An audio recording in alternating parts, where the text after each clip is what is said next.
Hello,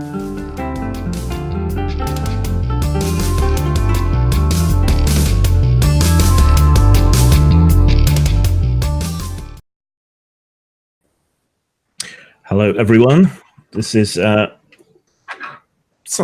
exactly a new experiment for me, but I want to get more gaming done this year, and it seems to make sense to do it as streaming, which is all the rage, I guess. So we're going to start off by playing Warhammer Fantasy Roleplay, shiny new 4th edition, which is very nice. It's kind of a return to the roots of Warhammer Fantasy Roleplay. It's got more in common with 1st edition, maybe 2nd edition, not so much with 3rd edition. Quite enamored of it. Played it a little bit. Quite good. There's a few odd things here and there, but I'm sure we'll figure that out as we go along.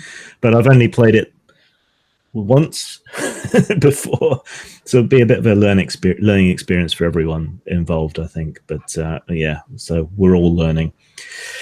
So without any further ado, let's get started. So our two heroes are Almshoven, who is scion, son of the noble who runs the town to which they are traveling, and his faithful servant Jean, who is traveling with him. So you've been away in Marienburg trying to earn your fortune, get out from under your father's shadow, and so on, live a life, a little bit of adventure, and so on. But things have gone a little bit awry, and you've found that you've had to leave Marienburg in something of a hurry with the clothes on your back and the few coins and so on you have left jingling in your purse. So you've been having to hoof it from Marienburg up the old coast road to try and get back to Almshoven with your tail between your legs to a degree and a certain amount of disgrace because you failed to make it by yourself despite Jean's constant help and attention. So you've passed through, I think it's Bloodhoven. Just check, otherwise the law monkeys would be after me. The Brokewater, yes. So you passed by Brokewater, a small shart of a village on the cliffs overlooking the Manonsport Sea, and not too much further to go to Almshoven. So you're trudging down the road. It's the just getting on towards the kind of fag end of winter, and the constant frosts and snows and storms have turned the road into a churned mess. It's dried out a little over the last few recent days, and the frost has made it more walkable on.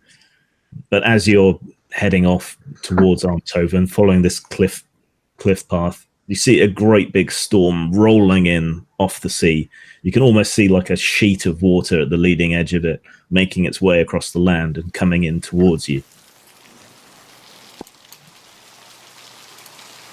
So how do you plan to deal with this impending storm? Any signs of shelter? Or such like? What's the perception skill in this game?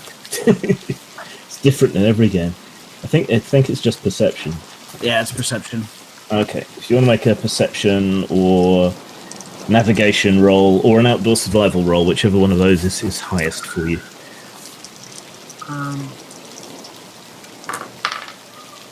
I am looking as well. Okay. Oh, 66. Oh, it's a critical failure. What did Olfa get? I'm just looking for the command to actually roll dice in rolls. There we are. Just #D100. 96. Okay, despite this being the land of your youth, and despite your faithful Batman accompanying you, between you have absolutely no clue the right way to go for shelter. But Jean is fairly sure that there's a path off the road somewhere here that should lead you to an old coaching inn. It's no longer in use, but it should be some shelter from the storm. Splendid, my lad. Lead on. Well, I'll lead him towards the inn Okay, that I remember. right. So you turn away from the cliffs and away from the storm and sort of hurry along, looking for the remnants of this old path. It's all moors and heath with the occasional copse of stunted trees or a few piles of boulders here and there deposited by some long departed glacier back in the days of yore. So it's really hard to get your bearings around here. I mean, you thought you knew it. Maybe the soft city life of Marienburg has thrown you off. But by the time the storm hits, you haven't found the remnants of this coaching inn, and you're not entirely sure which way it is back to the road anymore.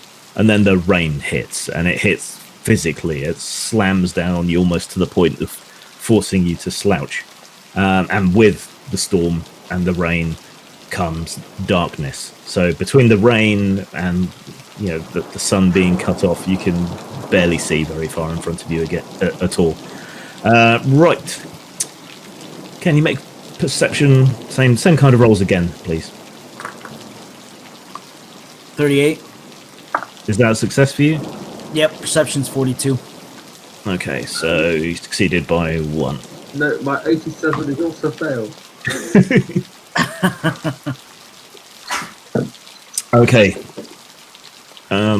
John, chilled to the bone by the icy rain and starting to shudder and shiver, you sort of wipe the water from your eyes, pull your cloak hood up and sort of hold it over to try and get a better look. And you think for a moment you see a flickering light like a lantern or a candle in a window in the distance, almost straight on from the way you're facing.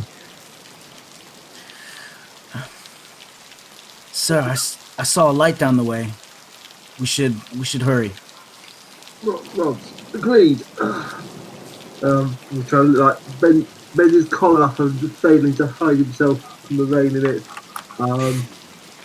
Possibly move his backpack up to hold it over his head as a basic kind of shelter. Yeah. Lead on. Okay. With a light to guide you, you do manage to hone in on this light, and it does resolve itself even through the rain until you're pretty sure what it is a crofter's farmhouse. So sort of low stone walls. The whole building is like half buried in the ground. Instead of thatch, they've laid turf over the top. But even in the darkness and the rain, you can see sort of fitful wafts of smoke coming from the chimney. And in this storm, it's about the most welcoming sight you could hope to see, really. So yeah, you get closer and closer, and you start hearing the barking of dogs, barking and snarling, carrying over the storm when the wind changes and blows in your direction. Sorry, speaking of dogs, mine are going crazy. I missed a little bit in the middle there because my dogs are going nuts, but I got the gist of it. Okay. So we're getting close. Yeah, and you start hearing dogs barking and howling and snarling when the wind shifts and blows in your direction. Can I get again, I missed some of it, a better description of what we're... we can see... Okay, so it's all kind of fairly flat, slightly rolling sort of heathland and moors, that sort of countryside here. Occasionally there's a copse of gnarled trees or a little cairn of stones left there, by a glacier in the past. But you followed this candlelight through the storm, or whatever light it is, might be a lantern. You're not really close enough yet.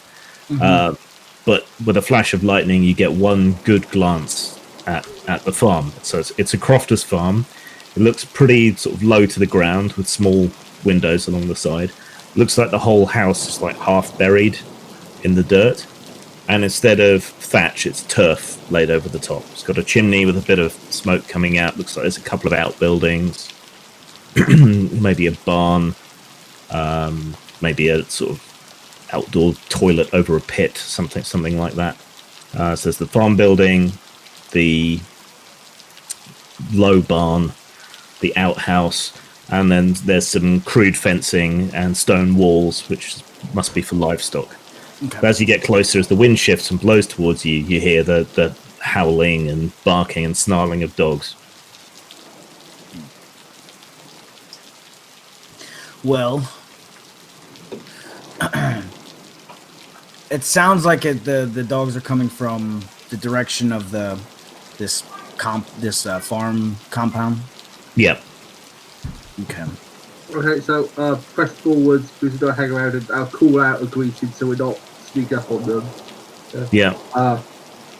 Hello there!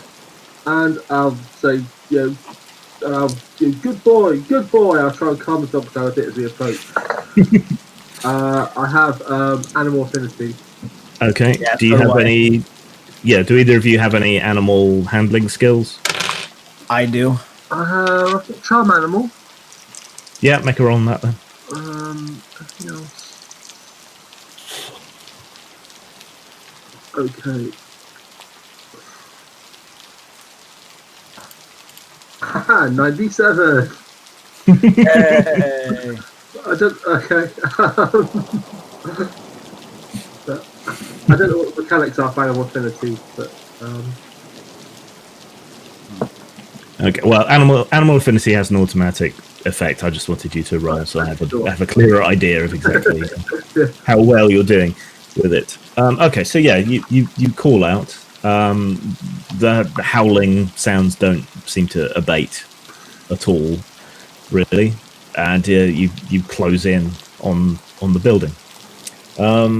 You can't really see much through the windows. They're shuttered with wooden slats.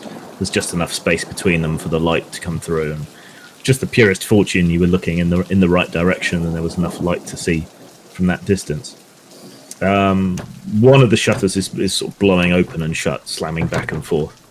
It's a little odd that nobody has lashed it down or fixed it or anything. But yeah, maybe they just don't want to come out in the storm, and who could blame them? But you're much closer now. So yeah, there's the farmhouse, which is almost like a Viking longhouse. So it's a very long, narrow house, very low to the ground, definitely dug in. There's a bit of a trench around part of it, so there's stone steps down to where the actual door to it is. The barn is much more exposed. Loose stone walls around the outside, no windows or anything, but it's so loosely put together. You can see lamplight from in there spilling out through the cracks in the stone. And now you're closer, you're pretty sure the dog's howling and snarling is coming from one of the animal enclosures. And there doesn't seem to be any sound from inside the house, but yeah, storm.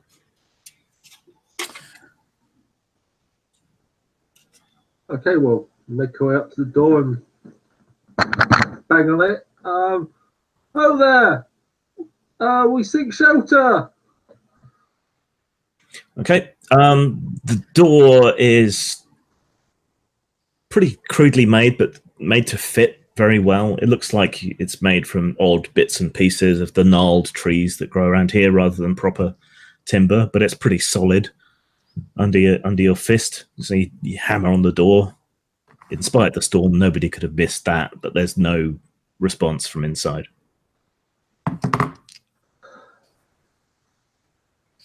Okay. And it's somehow even wetter where you are on the kind of porch of the house. You think it's because the trench and the side of the building is kind of catching the wind and the rain and making it sort of double up on you. Did you say one of the shutters was open? Yeah, around the side, yeah. Okay, can we go and have a peer in the open shutter? Yep. You climb back up the wet steps, nearly slipping a couple of times, and make your way back around the outside and stoop down to have a look in. Okay, so you hold the shutter open and peer in. Sort of bottle glass windows, those thick, old Tudor style ones. So it distorts the view inside a bit, but the interior seems to have been turned over. There's just sort of strings of onions have been hauled down from the ceiling. The smashed pottery. What looks like blood across the table. Fresh blood. It's still red and it's dripping. Ooh. But it's still the only shelter for Miles. Okay. There's no obvious way, is there, beyond the front door? No, there's no back door. There's no other. There's no window which is viable. These windows are too small for you to fit through. Maybe if you were a halfling who'd skipped his lunch, you could fit in through the window, but otherwise. Okay, so we'll try and get in the front door. Yeah. Doing a good job, my man.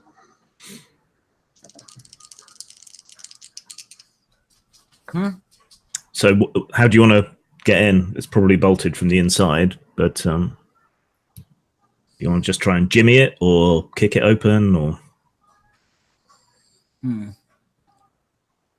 We can both try to. I'll give it a shot.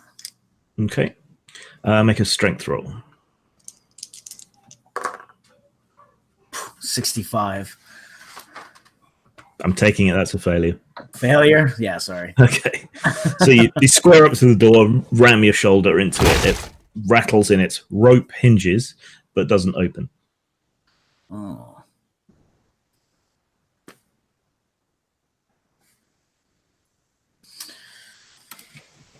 I'm not actually sure about the rules for working together, so let me just check.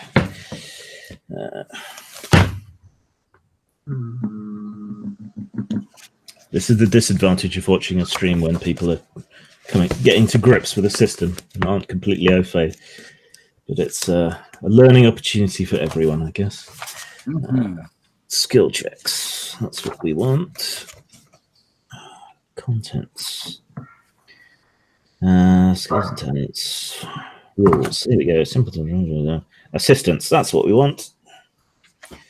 Well done. Decent contents. Decent index. That's what we all like in our RPGs.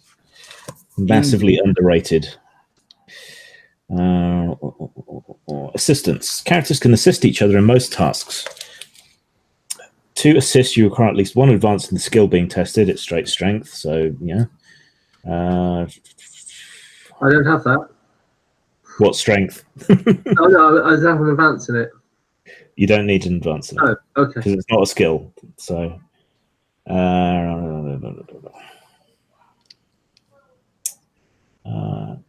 Okay, the character with the best chance to succeed rolls with a +10 bonus. So, who's got the highest strength out of you two? Mine's 30. Yeah, it's you. So, add 10 to it and roll again.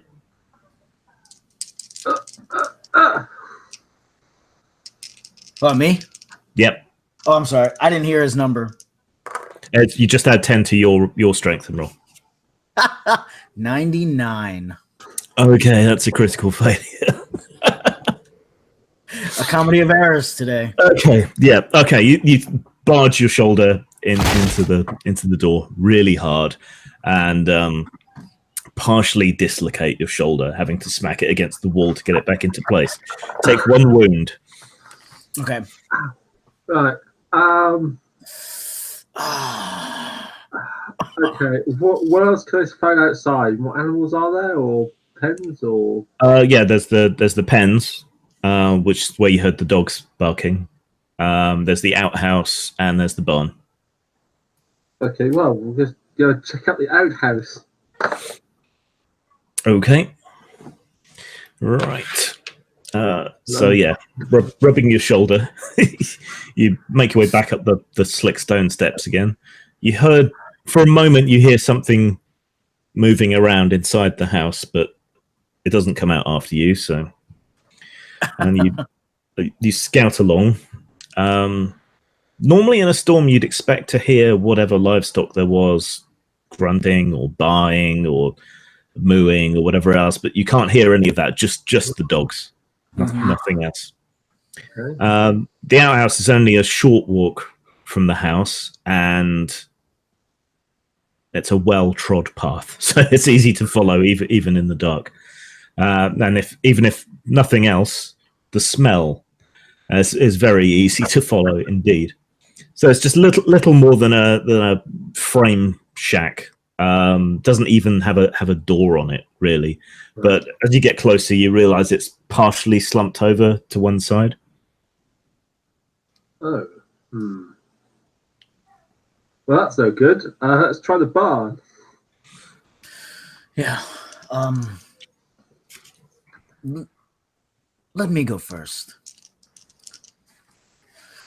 I'm gonna sneak up to the barn and try to take a listen or look and see what I can see or hear there. Okay, make a sneaking type roll. Stealth, probably. Yeah, it's stealth. Yeah.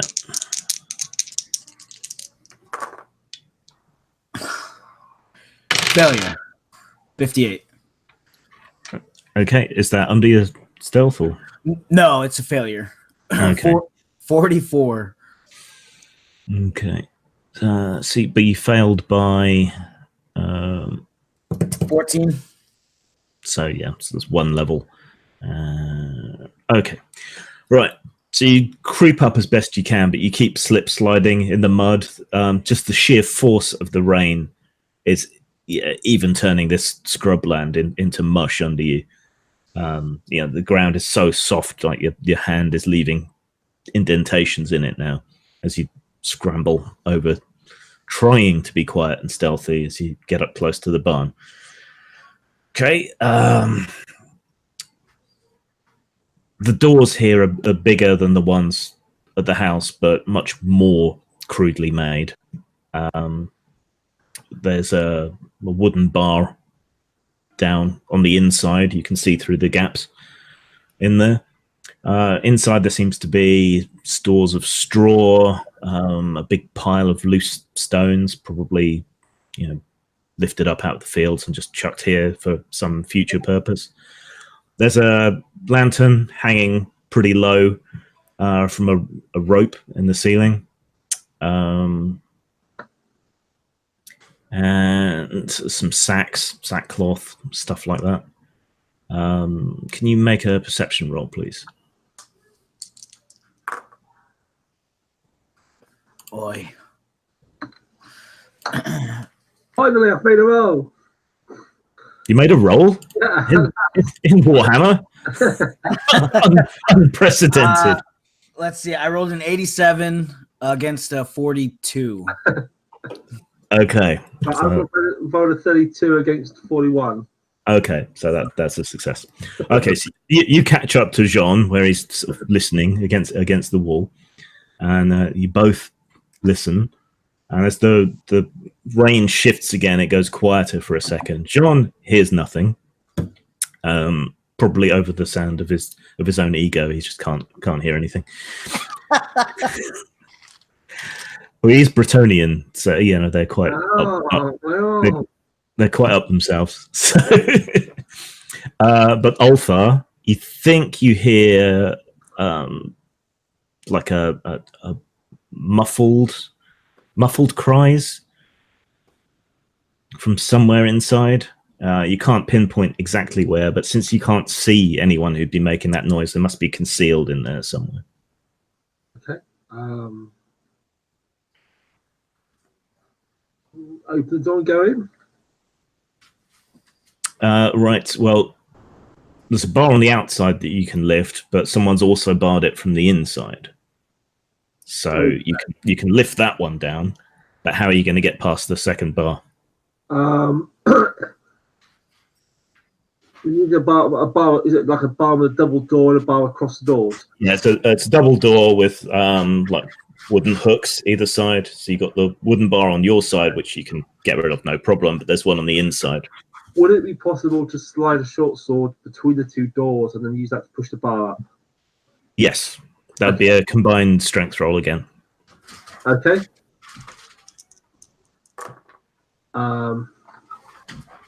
Well, I'll lead this one because my shoulder's not banged up and it's my sword. Yeah. So add 10 to your strength. Yeah. Okay, we'll do that. Oh, close, but no.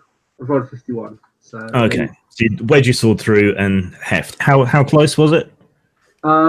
My strength's 29, so plus 10, 39. I rolled a 51. Okay. So you failed by 1? By 12, yeah. Okay, so take the 10, so that's 1. Okay, so on the success chart, that's a no, you don't succeed, but something positive happens. So, okay, between you wedge the short sword through and heft as much as you can. You get one end almost off, so with another effort, it should be easier. So you could, if you roll again, you can add 20. Okay, we'll do that. Sure. Let's go. Yeah, I've rolled a 44, so yes, that does it then. Okay. Right. So you heft again between you, and the second bar falls with a thump to the ground, the inside, which is relatively dry. So sort of hits the ground, dust and bits of straw fly up. And the wind almost instantly rips the doors open. You have to scramble to get back through them, but you kind of expected that, so I won't make you roll dodge and get killed by a door or something. Okay, so the interior of the barn is now visible. So there's the one lantern hanging. It's now starting to swing slightly in the wind. Pile of stones, big pile of hay, some barrels. I believe you got tracking or outdoor survival. No advances. Navigation.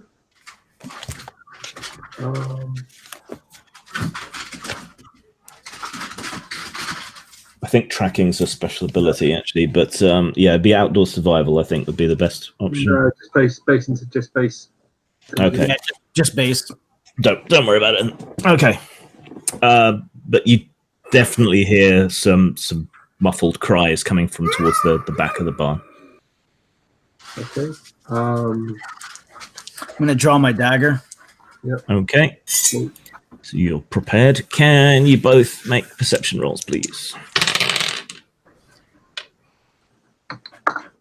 Yes, I can. 0, 0, 0. So 20 against the 41. Okay. Look, the plot. And what did John get? 0, 0. I got the double up. Oh, so critical failure. Okay. Right. John, you think you hear something behind you out in the storm, so you whirl round with your dagger ready, but there's nothing there. Ulfa, in the shadows at the back of the barn, you see two glittering red eyes sort of raising up from behind the cover of some of the barrels.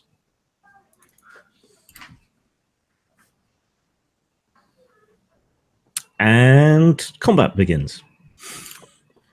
Hey. Right. Alpha, you noticed, so you get normal initiative. Jean, you missed this round. Because I'm a bastard like that. How exciting. Yes. So, Alpha, what are you going to do? Red eyes glittering in the dark at the back of the place with malevolent intent. Okay, I'll engage it with my foil. Aha! Aha! Lunge. Okay, so combat. It's a contested roll. So you roll your weapon skill with that particular weapon. Right. So you charge forwards within thrusting distance and lunge into the shadows of this thing. As you get closer and the lantern swings towards it, you see it is a pestilent skaven clad in rags and a sort of ragged skin kerchief around its head. Its ears are pierced multiple times with greenish-looking metal, and it clutches a rather nasty, rusty-looking toothed dagger with which it meets you in combat.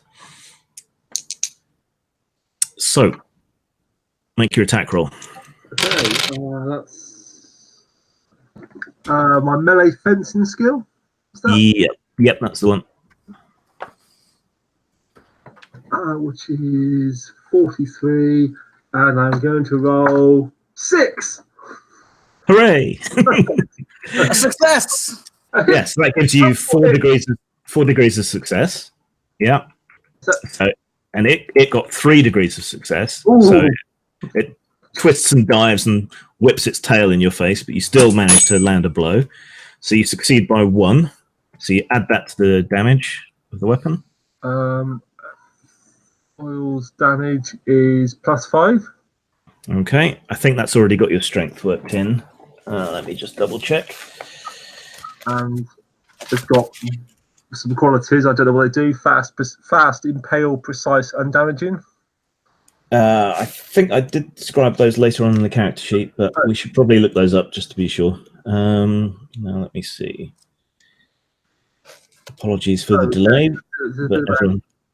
Choose to take outside normal 10 order. Quits on 10s and doubles. Double armor. Okay. No auto hit. Okay, so double armor. Where's the weapons? Here we go. Fencing foil. Yeah. So how much bonus damage did you say? 5, wasn't it? Yes. So it's your strength bonus +3.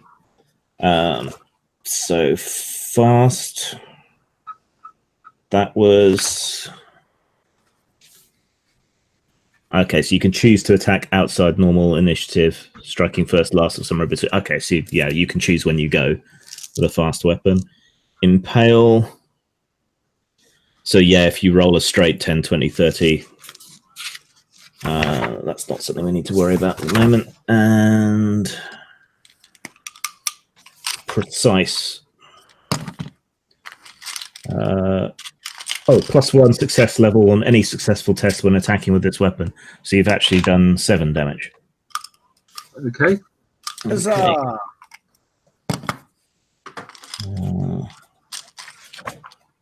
And then undamaging was the other one, wasn't it? Weapon flaws. All APs are doubled against those. Okay. Right, so 7 damage. You take away their toughness, which is 3, leaving 4, and their armor, which is 2, which reduces it to 0, I'm afraid. Okay, so your foil strikes this sort of leather and bone jerkin that it's wearing and flexes and bends, and because it's an undamaging weapon, it doesn't do the automatic 1 wound that weapons normally do. So you've had your go. Right. It hurls a stone at the lantern. And succeeds. Okay, so stone smashes the lantern and burning lamp oil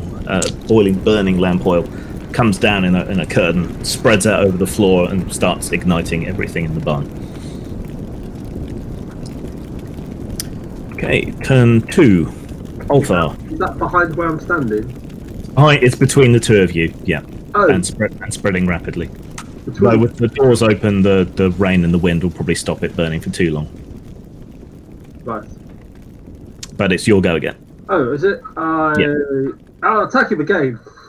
Oh, you succeeded though, didn't you? So you get +1 momentum or whatever it's called. Advantage, that's it. Advantage, yeah. Yeah. So you get +10% to your hit roll this time. Okay, so that puts me on 53, and I'm going to roll a mighty 59. So you failed. Yeah. Okay, so you lose your advantage.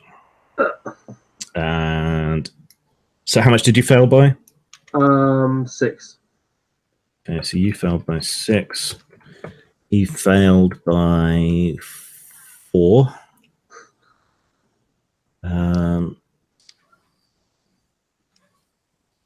So in effect, he won by 2 on that engagement. I think that's how it works anyway. Or did we both fell by 1 degree? Sorry, what? Well, I thought it was up to 10 or something, but no, I don't know. Oh, yeah, with your weapon. Yeah. Sorry, I forgot about that. Okay, so that's 1, 2, 3, 4, 5. Okay, so it did 5 damage to you. What's your toughness? So it's 30. So that's 3 off. And do you have any armor on your right leg? No. Okay, take 2 wounds. How? Yeah. Okay, so he slips under your guard and jabs you in the thigh with his dagger. Yeah, it leaves a nasty, ragged cut. John. I would assume that the fire isn't bad. I could probably still get over there. Okay, I'm gonna try to interpose myself between the skaven and my master. Okay. So add 40 to your toughness and roll after that to get through the fire unscathed.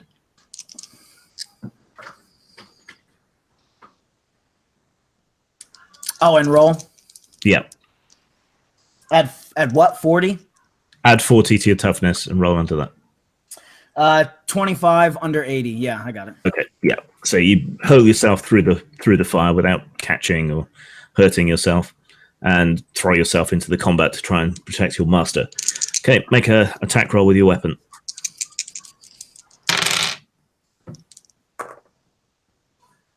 Oh, 65. That's 37, so 20 whatever difference. So you failed by 20. Yeah. Okay.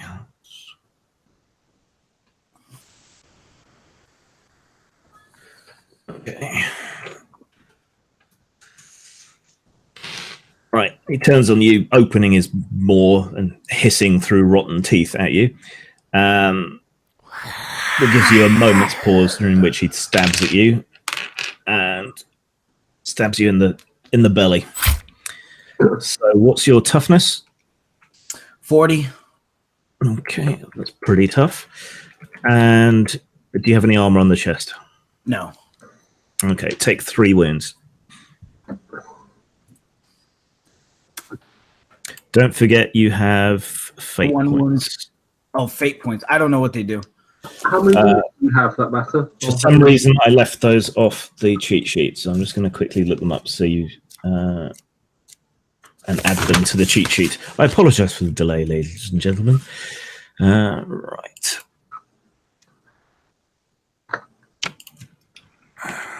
There's like 3 different scores to keep track of now. Not just fate, but other ones. Right. So...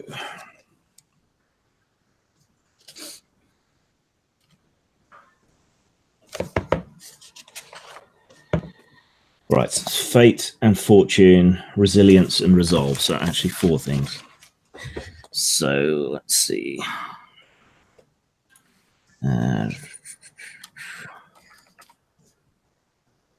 Okay, page 170.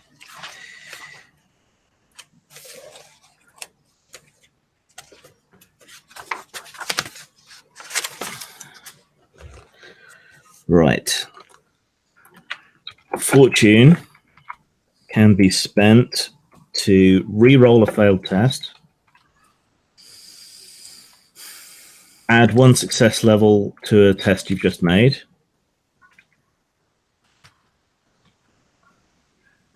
and to choose when to act regardless of initiative. So you can spend 1 to skip initiative. Fate, you can spend to not be killed. So if something else happens to you, captured, knocked out, swept away, something like that. Basically, you can "I'll get you next time" gadget out of any situation. You can avoid all incoming damage from an attack.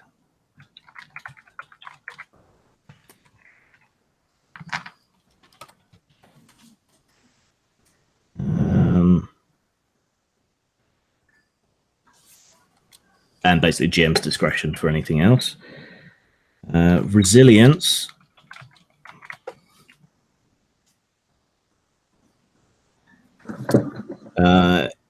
You can spend not to get a mutation if it comes up. Don't get a mutation.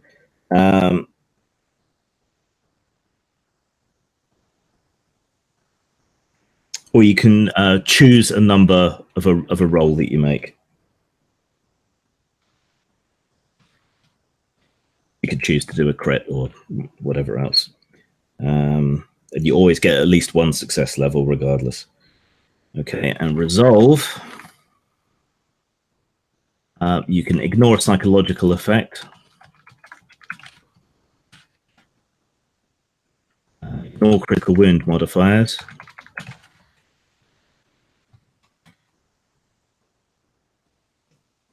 Remove one condition. You know, blind, death, on fire, shit like that.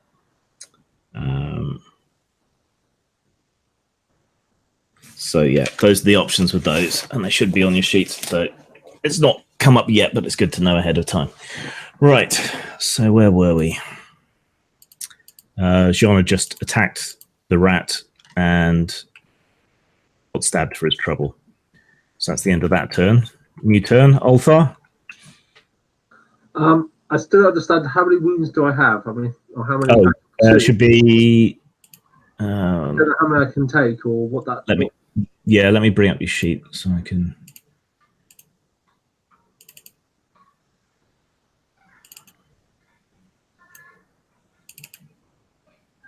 Okay.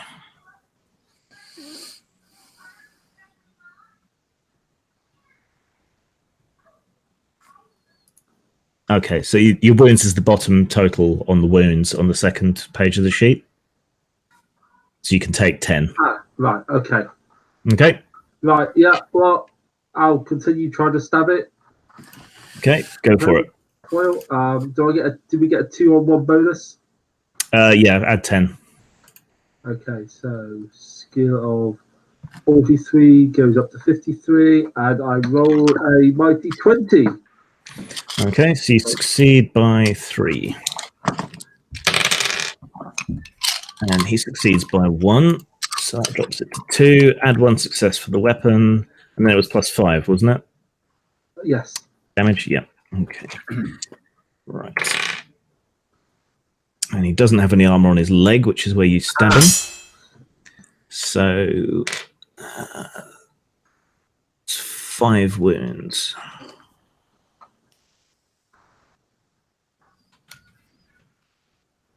And gain the point of advantage.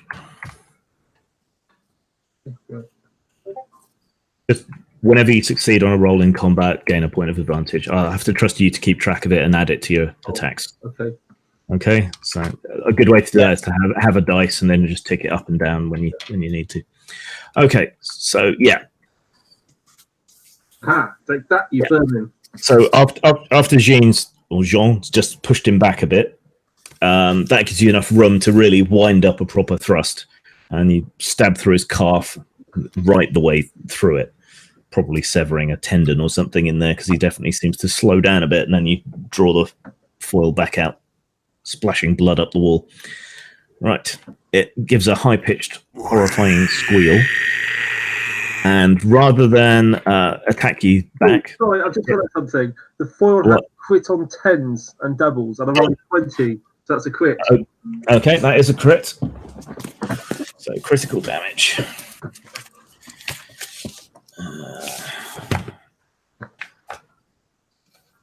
Can you believe nobody rolled a crit in the other session that I ran?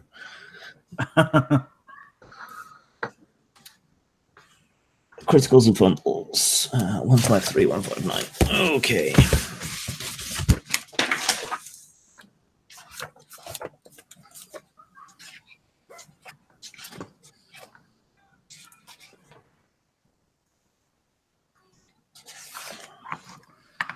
Nope, that's normal critical rolls. We want critical wins. That'll be combat section. Right, contents. Probably a better place to look.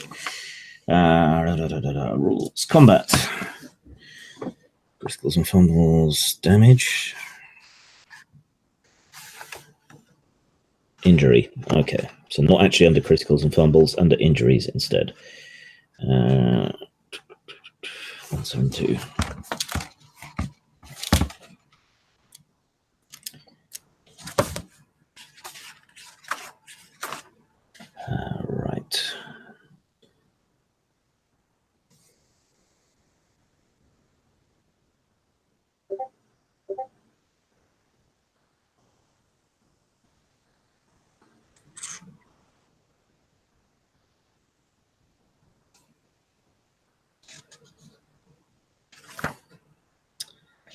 Okay, critical wounds.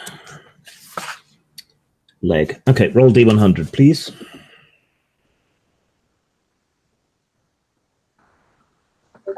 D100. Yeah. Okay.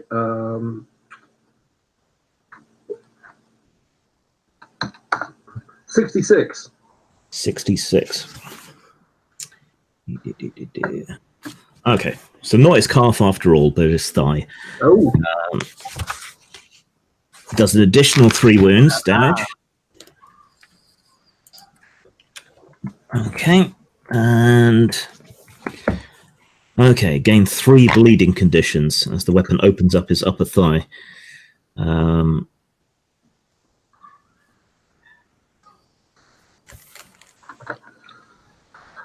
Okay, yeah. So you've nicked an artery or something, and he's now gushing blood.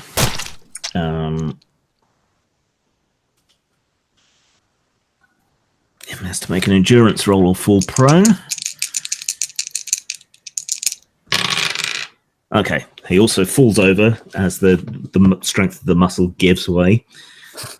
Which just twists the foil in the wound, which doesn't really help anything. Right, bleeding. I imagine that's just 1 wound for each bleeding condition each turn, but let's be sure.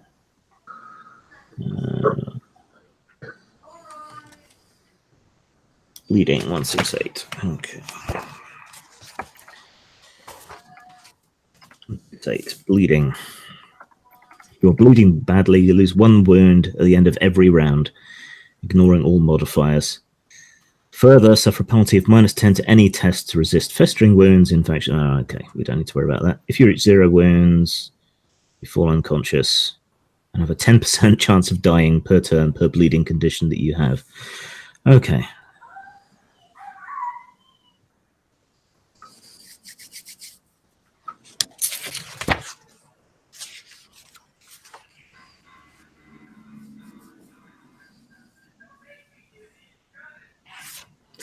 So he's basically boned. Okay. Yeah, you've nicked an artery and there's blood fountaining out the side of it. His leg gives way and crumples down. Fitfully trying to staunch the flow of blood with one paw, grabs a bone whistle around its neck and blows hard on it. You don't hear anything. It must be broken. Right, Jean.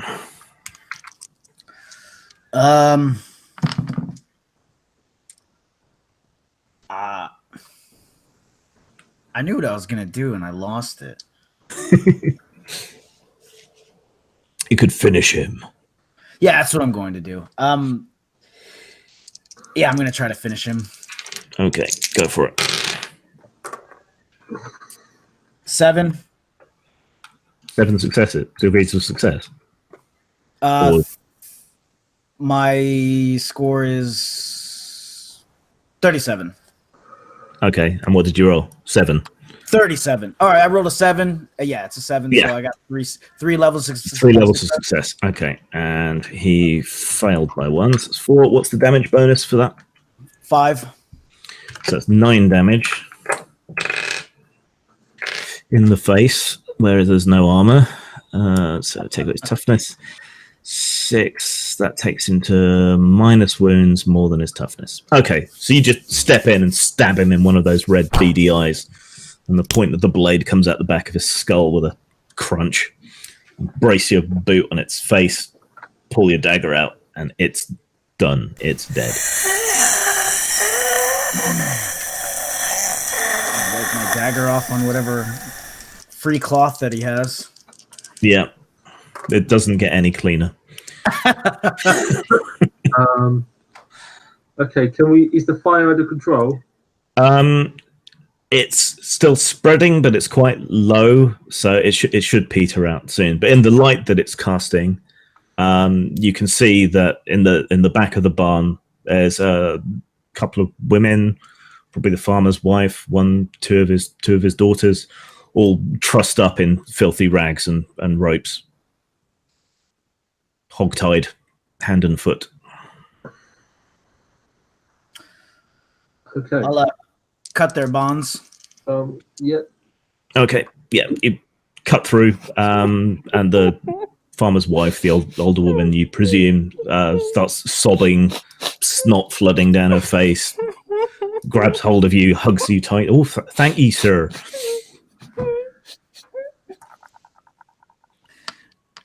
Okay. Can we do anything about our wounds? Can we bind them and otherwise? Yes, but you probably want to be sure that you're safe and secure first, and get access to some clean water from somewhere. And okay. the daughters, the two of them, even once you cut their bonds, they just huddle back in the corner of the barn, away from the fire and away from the corpse of the skaven. Right. I'll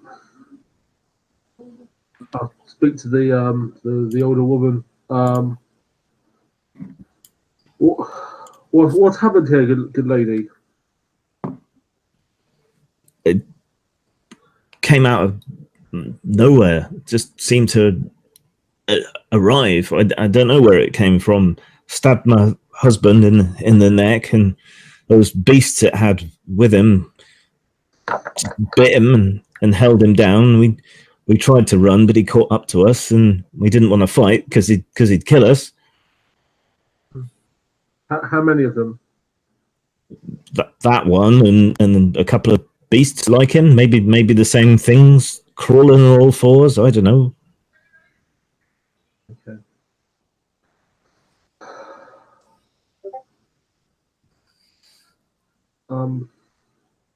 Your home is barred from the inside, so whatever it is must still be in there.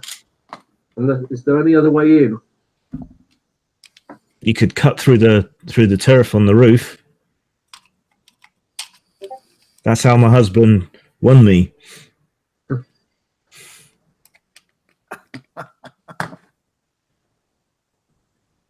Oh, he's dead. And she starts blubbing again, and the snot starts pouring again like a tap. I'll turn to my companion. That was tough business. You okay, my man? Yeah. I'm good. Okay. Let's. The knife was filthy, but you're not going to die straight away. You got time to get proper medical attention. Okay. That's okay. Is there anything of obvious note on the body?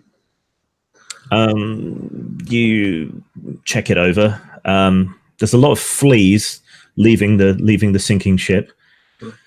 Normally it's rats leaving a sinking ship, and it's fleas leaving a rat. Close enough. So it's got this kind of weird leather jerkin. You're not entirely sure what kind of leather it is, but it's been reinforced with bits of bone kind of sewn onto it, higgledy-piggledy to increase the armor. There's the whistle around its neck.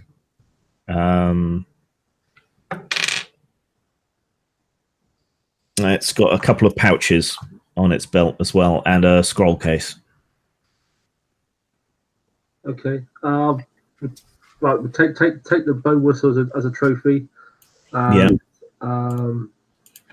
Yeah. We don't have it anymore. We have to. So we'll just cut the belt, pull the whole belt off, and then have a look at what's in the pouches. Okay.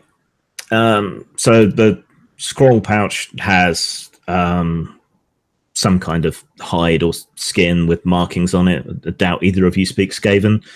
So yeah, Skaven scratch runes all over it. You'll have to get an expert to look at that. You can't really do anything with it. The two pouches, one has strips of twisted dried meat, which is slightly furry with fungus. And the other one, just a sec.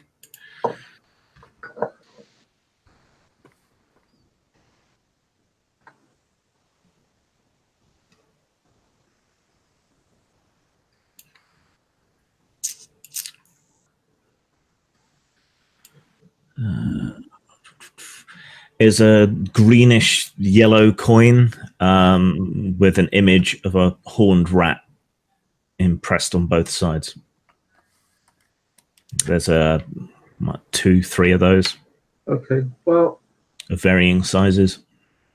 Okay. Well, I'll sling the pouch with the coins in and the scroll case in my backpack for again as trophies and leave the meat. Yeah. It doesn't look particularly appetizing. Yeah. Okay. Yeah. Okay. Do basic fire control on the. You can empty a couple of sacks and use the damp sackcloth to beat out the flames. It does reduce it to darkness, but it takes a while for your eyes to readjust. The storms abated slightly, and from the direction of the house, you can hear lots of bashing and smashing noises and high-pitched, shrill squeaking.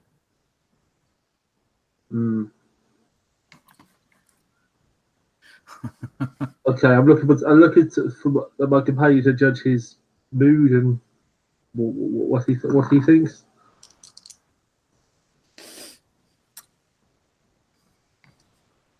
I'm trying to disconnect my knowledge of dog whistles from this game.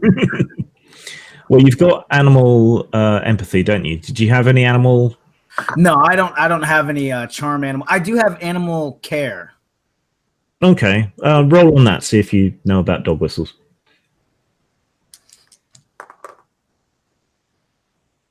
18 under 34. Okay, well, you doubt they're dogs, but it's probably some kind of high-pitched whistle that only something can hear. My lord, I think they've been warned by that whistle. Well, the way they're breaking things, it sounds like they're searching for something.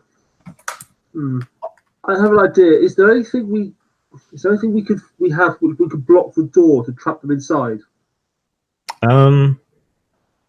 If they could get out of the door, you would have thought they would have come out after you, but then maybe you're misreading the situation. There's a couple of shovels, a pick, a hoe, not that kind, easy. A pitchfork, things like that you could prop against the door to hold it shut. Okay. I assume there's a chimney.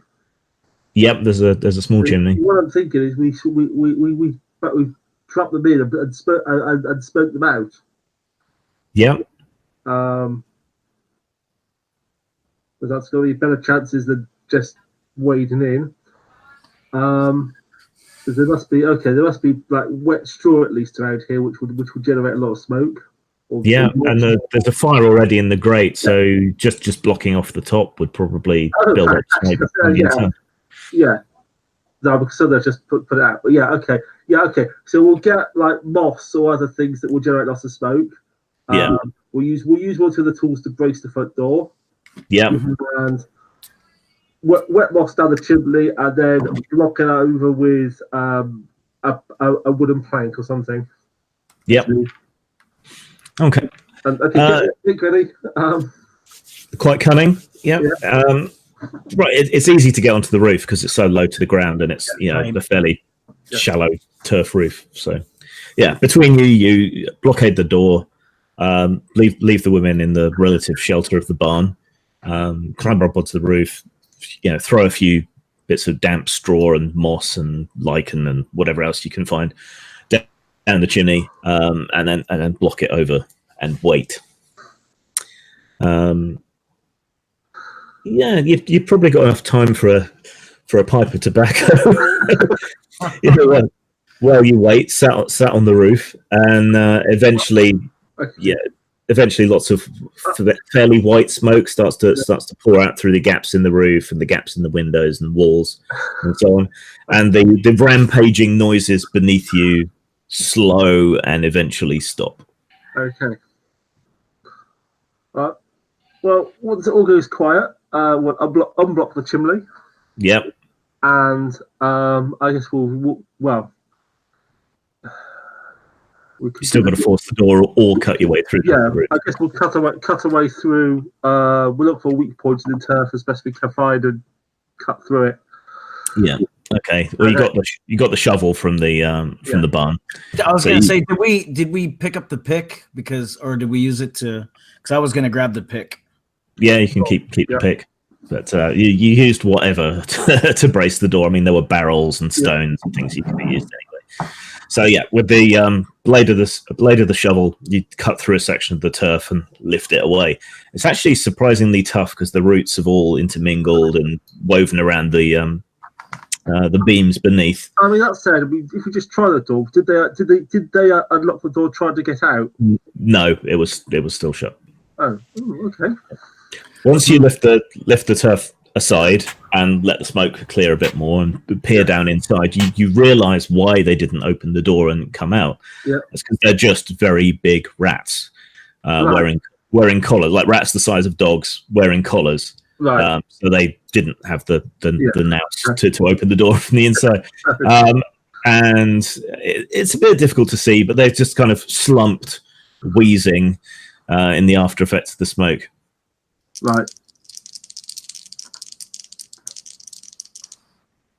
Okay. Yeah.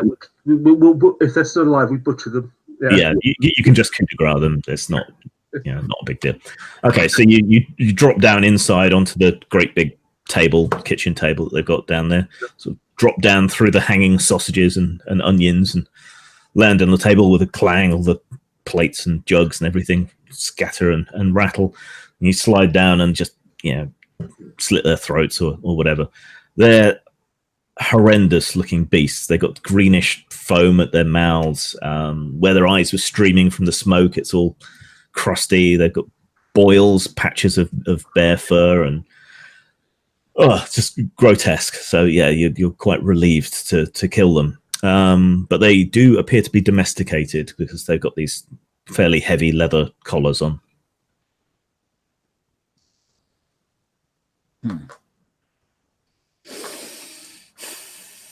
And they have feasted well on the body of the dead farmer. They've eaten all the soft parts of his face. All the soft bits.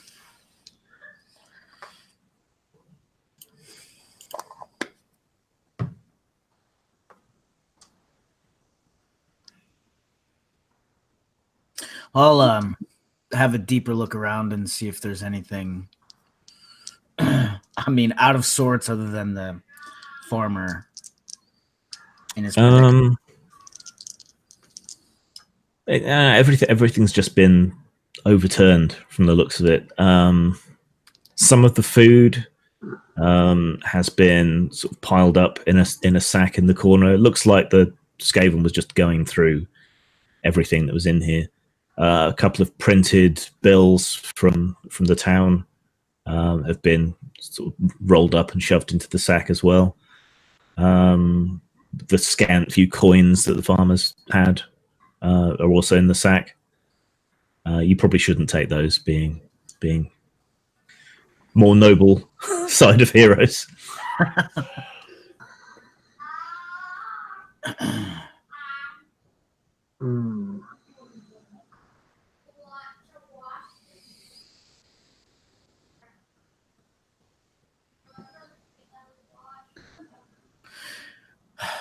Okay, so we're on bar the door.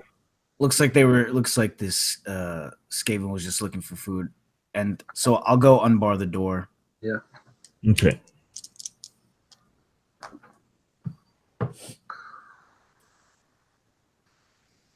Yeah, no problem doing that from this side. You consider it revenge for dislocating your shoulder.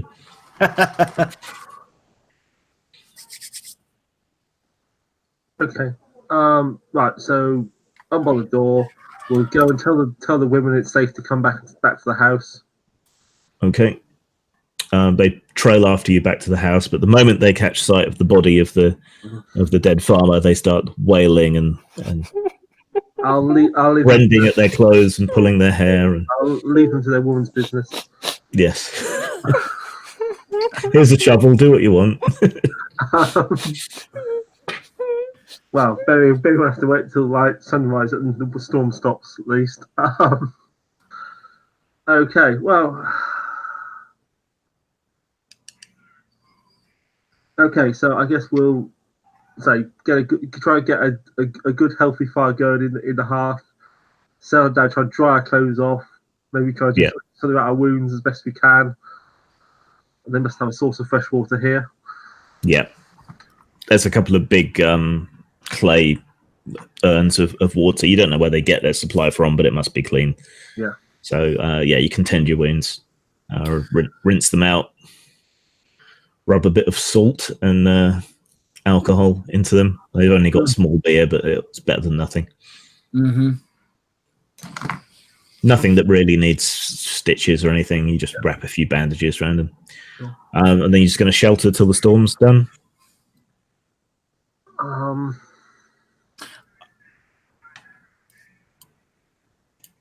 Yeah, I can't think of anything else. Look at my... What do you say, my man? Well, are the women taking care of the farmer? The daughters just seem to kind of distraught to do anything about it. The older woman is clearly made of sterner stuff, and she gathers her wits, wipes her nose on her sleeve, and comes over to the pair of you, where you're at a respectful distance from them. Sir, is begging your pardon, but would you be so good as to bury him for me? Only I can't bring myself to do it. Good lady. We need shelter for this night, but yes, once the storm abates, we'll bury him. Okay. Until then, I'll head to the. I can head out to the barn and see if there's a tarp or anything. There were some sacks. You could drape some sacks over him. Okay, yeah, I'll do that. You can still hear the dogs giving it some from the animal field next to the barn, but you can grab the sacks, no problem. Okay, I'll do so. Okay, and then you return with the sacks and pile them over. Are you just going to rest till morning, till the storm abates? Well, we have agreed to bury him, yes. So, okay. The wife, to keep busy, if nothing else, scares up a couple of bowls of pottage and some hunks of rather granular bread for you. Okay, we'll take a quick break there, just for a couple of minutes. Okay, so everyone's back. Right. So a new day dawns, a hearty breakfast, and some corpse burying awaits you. The women seem to have been exhausted by their grief and are all completely asleep. You can also drag the dead rat bodies out as well, and the skaven's corpse, and bury them somewhere, or just heft them into a ditch or down the dunny, or whatever it is you want to do with them. The ground being so wet and waterlogged, you can't really dig more than a trench to put the farmer's body in, but then you can pile a cairn of stones on top of that, and that should do the trick. Sort of traditional, almost tribal burial, really, by the time you're finished. But yeah, it was hard work. The storm has pretty much abated. There's just a thin, misty drizzle falling constantly, and a mist that hangs over all the moors. But these dogs are still crazy in this field. They didn't let up all night. You're surprised you managed to sleep, but then, after the adrenaline wore off, after combat and everything, maybe that's what tipped you over to sleep.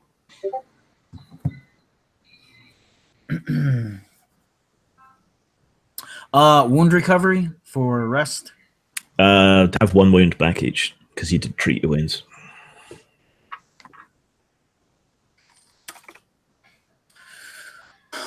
Well, should we go check on what these dogs are going crazy about? Can I use animal care to sort of gauge their bark? Yeah, make a roll. I can actually make rolls now. 5 against a 34. Nice. Well, 1 to 5 is an automatic success, remember? Oh, so, yeah.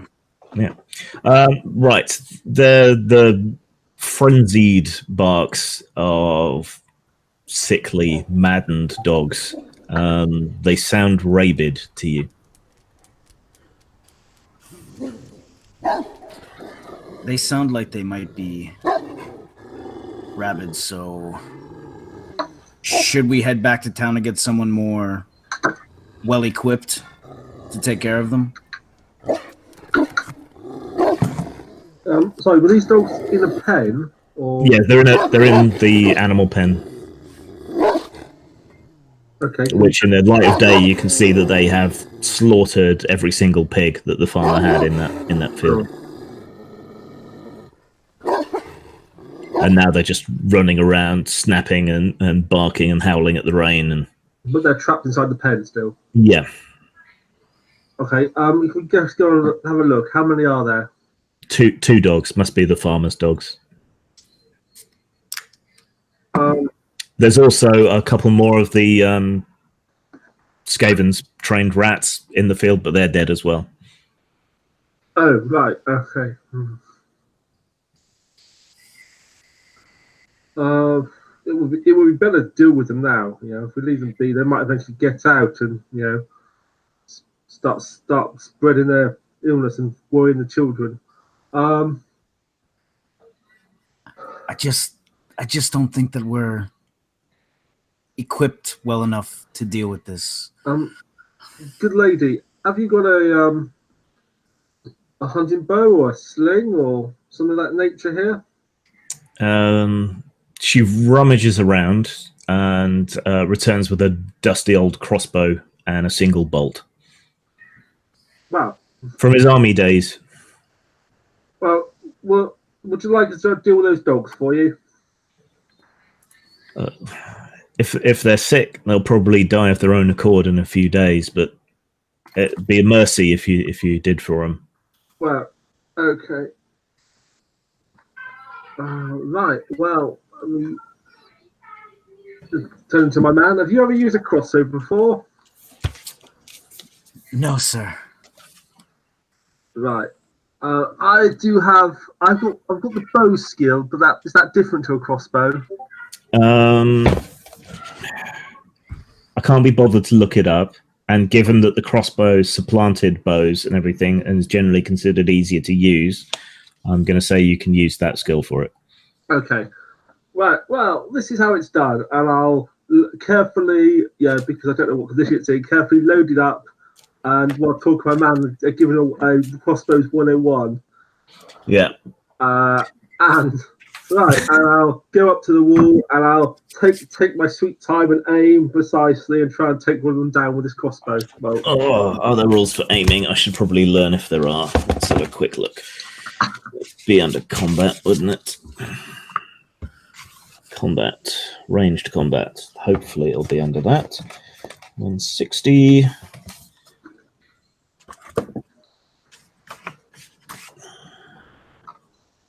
Ranged combat. Cannot be opposed with melee skills, and if you have a big shield, no, don't need to know about that. Special cases.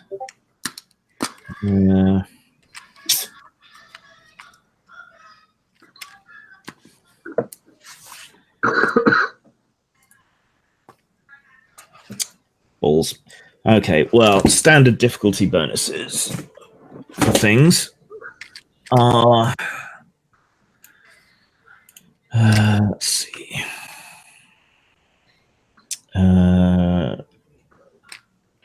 Plus 20, 40, or 60. Since they're moving around and not a stationary target, I'm going to limit you to plus 40. So add 40 to your ballistic skill and take a shot. Okay. So my space skill is 32, with the skill is 35, plus 40 puts you on 75. Okay. I'm going to therefore roll 94! It's not a critical failure, but it is a failure.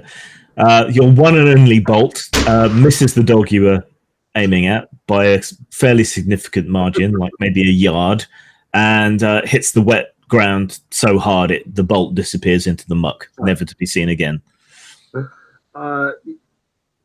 Clearly, it's an old crossbow. You could just huck stones at them from outside the field. Yes. I don't know. I mean, how viable is it to, I don't know, like splice some sticks, carve some symbol points, and make really rubbish improvised. Yeah, you could make very shit bolts. I don't have to go very far. They don't really need flights. Just given the time you've got access to wood from the barn, and even though they're rubbish and you probably miss a lot, eventually you will manage to kill them with this crossbow. Right. Okay. Well, clearly we need to practice. So yeah, this is actually quite good, like live fire rate.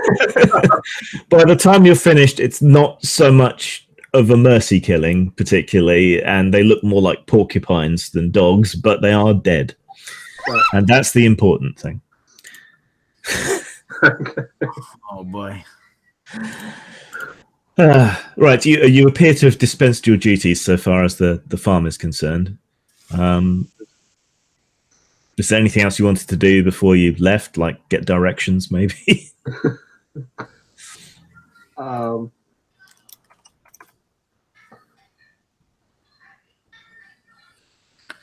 Yeah. Like go back to the farmer's wife. Yeah. Farmer's widow now, I suppose. The dogs are dispatched, my lady. Do you and your girls have? Will you be okay here?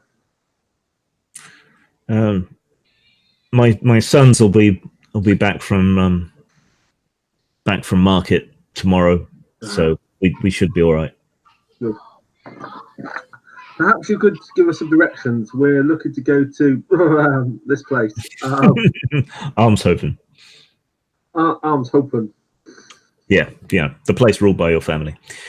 Yes, so yeah, she gives you directions, having to explain several times some of the landmarks that she's talking about, because everyone has their own names for certain piles of stones that maybe from a certain angle look like a horse and from another angle look like a chicken or whatever. But yeah, you get sufficient directions, and you trudge back off into the mud. Eventually, get back to the road and follow it along. The rest of your journey is largely uneventful, and you arrive back at Almshoven, following along the road and the river until you spot the spire of the Temple of Sigmar rising above the rest of it, and in the even further distance at Reaver Point, the Grand Lighthouse, which is a very useful landmark because it points out where Almshoven is for miles around. You're tired, your wounds are aching, but you pass through the gates into Almshoven at last, home.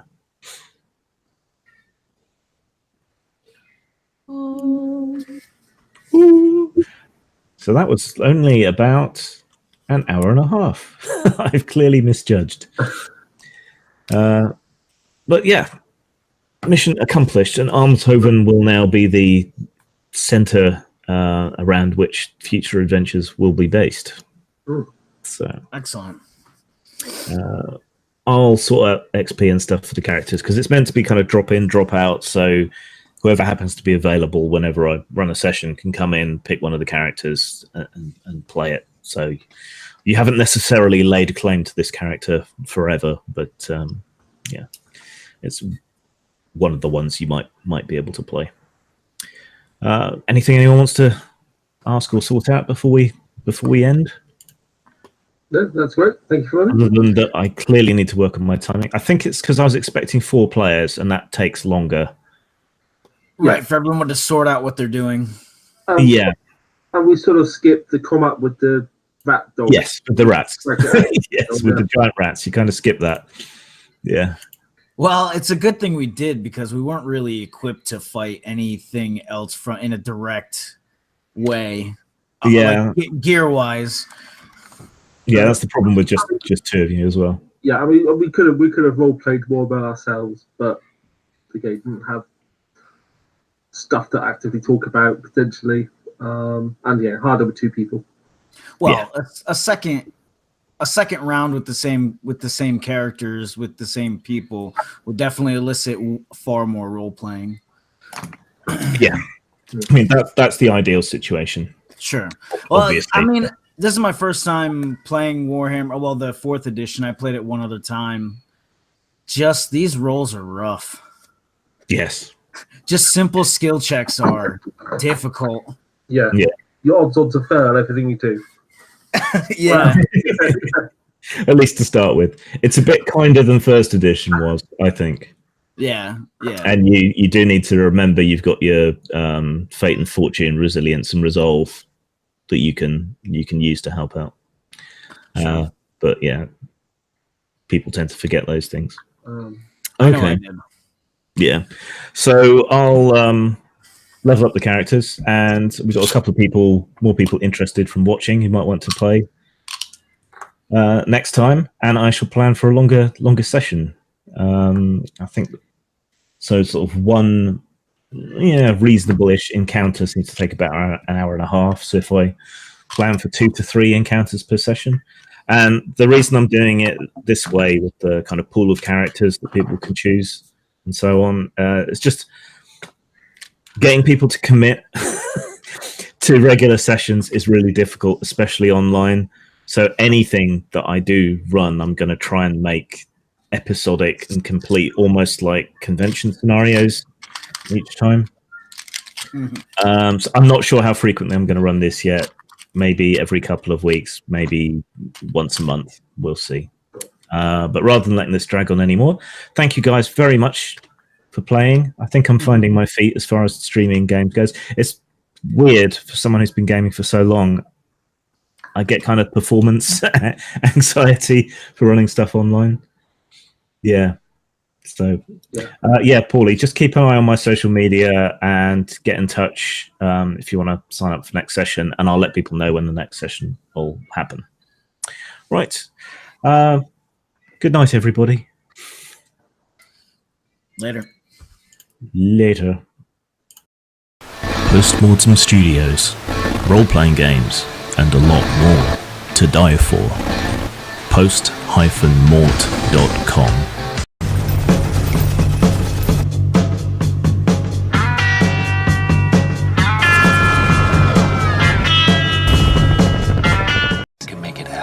Get you anything you want. You just have to talk to me. Talk to me.